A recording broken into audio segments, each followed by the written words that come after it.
Bonjour à tous, aujourd'hui je vais vous raconter l'histoire de Tom, le petit enfant qui ne voulait pas partager.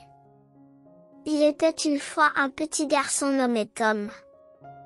Il avait des cheveux en bataille, un rire joyeux, et une chambre remplie de jouets en tout genre, des camions, des peluches, des livres colorés, et même un robot qui parlait. Mais Tom avait un petit souci, il ne voulait jamais rien prêter. Quand ses amis venaient jouer chez lui, il disait toujours « Non, c'est à moi ». Il cachait ses jouets préférés derrière le rideau ou sous son lit. Même quand ses copains lui proposaient un jeu à deux, Tom préférait jouer seul. Un jour, c'était l'anniversaire de Tom. Il avait tout prévu, un gâteau énorme au chocolat, des bonbons à gogo, un château gonflable, et même un magicien. Tous ses amis étaient venus, avec de jolis cadeaux et le sourire aux lèvres. Mais dès que la fête commença, Tom dit « Pas touche au gâteau, je sers d'abord. Et personne ne monte dans le château sans ma permission. » Ses amis furent déçus. Ils se regroupèrent à l'écart et commencèrent à s'amuser entre eux, sans lui. Personne ne se fâcha, mais peu à peu, Tom se retrouva tout seul.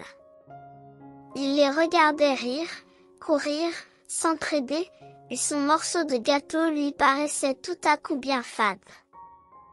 Une petite larme glissa sur sa joue. Alors Tom s'approcha et dit, d'une voix timide: « Est-ce que je peux jouer avec vous ?» Emma lui répondit en souriant. « Oui, bien sûr. Mais on partage, d'accord ?» Tom réfléchit un instant, puis il courut jusqu'à sa chambre.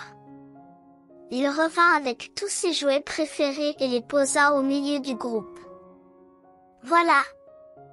On peut tous jouer avec, maintenant. » Ses amis applaudirent. Ce jour-là, Tom découvrit quelque chose de très important. Partager, c'est donner du bonheur, et en recevoir encore plus. Depuis, Tom prête ses jouets sans hésiter. Il invente même des jeux où chacun a un rôle. Il aime prêter ses livres, raconter ses histoires, et offrir le plus gros morceau de gâteau. Il a compris qu'on est plus riche quand on partage ce qu'on aime. Et devine quoi? Tom n'était plus jamais seul. Fin. Si cette histoire t'a plu, mets-moi un petit pouce pour m'encourager. N'oublie pas de t'abonner à la chaîne pour ne pas rater de nouvelles autres histoires. À bientôt.